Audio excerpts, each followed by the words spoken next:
ago lume ka Oblah abi ni yo gadangbe ngbeji ni Oblah ni afom chema ke Shawa oba bla Nungua kusun afie ke igbeji anoto mlin wojio Nungua afie shishi kenklen ke dudo minu wo awo ne ke dudo minu ne shi eten ka wo kenklen no ni ji enyo no aso agente ni ne ke agente ni ne aso ye jenkoji ye fe alo aso ye jenkoji ya hewo ni amofe na ye techuna no se abasa awodudo nu eko noni ji shi enyo no keke noni ji shi eteno be adaye bi baba ni bi ne ni cho ne fe afio fe ye hogba mlin ni akande onyo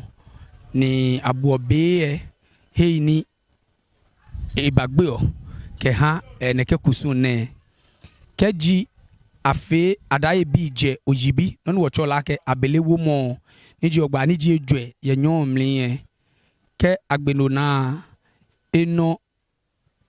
ochi enyo ni nye na kan abelewo mo se aba fe kusun ko nu wo cho le gbeshi mo ne ke kusun na afi okeji aswa able atan ne ke kusun na do mo shike ha ma yeli alo able kun ni oba na he ku klube na mefio na kan kusun ni eku etomotesh ni ko bara na akun able fo alo ko te gamashi mi afan ma ni a kun able aho eku ashion eku ni ayo afio akenkati hu gbe oyi ke wo fe ne ke kusun ne ni ji gbeshimo wotan kusun ni nyos eko ji inshobule mo inshobule no mo bule mo ne wo fe wo le ake afio ke ha insho ke na ibusrubu ameji meni afio ne ke inshobule mo kusun ne ke ha inshobule mo du mo shike ha bule me eja ke adaye bi ani ji abele le hu edu mo shike ha ukwa fo ye meni yo ukwa eja ke homowo yeli do mo ni bi enyono dani abayi homowo alo wo ba ju pele ko se bi ni dun ni ameke ableba ni wule mehunke loba do keji abule insho ayasha chile keba keji ayasha neke chile ne na bape beni chwake ni bi ni akeba yi homowo esejogba no se keji woje inshobule mo no wo baba no wo cho la ke gbemila ni gbemila ne afi oleju he koku me gbemila nyonkombe se wonu wa ne wono fio ochi keji wo gbe gbemila na jufo ni ji ju se munye se nyen pepepe wo fio no wo cho la ke gbeje ne ke gbeje ne wo kesa mami ke wo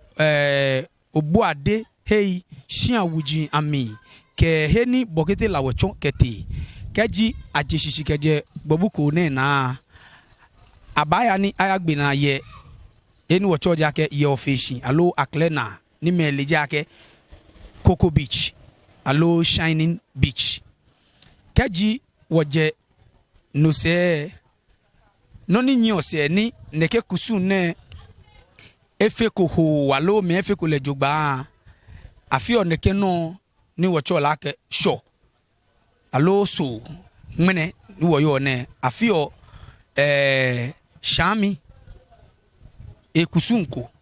ni nakano afio ye temomi ni akecho ayi eja ke noji ayiche musowe si dani abafi neke ni ne hu wo gba ha agba mo na ko babi ekeje lebie ha agba mo ne agba ha alo agba jaten ni afimo machu ni akabachu wowoji ke owa awoye ahe ni aswoneke jaten ne hu ye obene shimo gbien no wo afioneke chone keje lebi ke agbi oswande mi lo ke mogbeke na shi no se keke abache ayi niji so no ayiche mu ne starto alo woji oshishi kejo meji pawo ke ashi lebi ngweji edwe abashwe joe keje ngweji pawo emi an kashi nyuma ke enyo midnight on before to midnight 12 o'clock no se ke woche ayi wota so ha afe noko eja ke atunyo ni wosane mo femo ajo ehe ni esa ehe ke ha biwulu e niji ho akayo be ni gamefe keshi bene meneri wocho jake Nigeria alohe ni mekwe ncho aka amehiake ile ife beni gamefe ni amehie akayo neke gbine tutuntu ye Nungua indojino ni wocho lake obene shimo si we modern cheji wo bene shimo do neke bene ne jino de bachon obene shimo ni obene shimo se hogba gbin ji gbobu kenklen ple ni wocho lake gbobu oklon me gbin agbon nu mo oklon ni ike mefe ni ike te ba na pa agba keshi aba na keshi di ma woji eba na me keshi ewiemu ba ha ma iwo abahwe gbobu ple ni ji ogba kenklen no imoni chuon de ke kusu ne kle de ji gbobu lomo le kenklen iba kpla jalami ni keji egbena iba shi ha owa woyi ni ameba chu neke kusu ne ogba se juwe aha ngo wala no ni ji jomo aba shade papa akani owoyibo woya chemashia no se keji afi neke kusu na atan ble omiye ajo na afi o wo cho la ke danumoju ne akeni fi o slana ni woke ha wo imi shake wakande o meni esin woten ke mehe huni afo ni woke na woku edale ke woku ayibo ni yo tu emi keji agbena be etu Oblah hia ni bi no se hu jufo obahwe ohwekple ehun start to kejo maji enyo ke ahwe maji pa sho ni cha no hu abahwe usabu ple lehun iba start maji enyo ashi maji epa no se obahwe abli ple niji soha keke ho washwe chawe ple keji ogbeno na le numo boma we niji wokono bokete la wechuluwe babu lomo eba mu fen na afie fen wo ye eba mu fen na hogba ni chano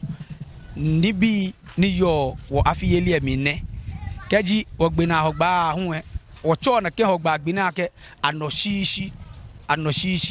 ni abasa abashi obeni eko keje ogba agbeke keji ahwekpele atan abahwe ka shi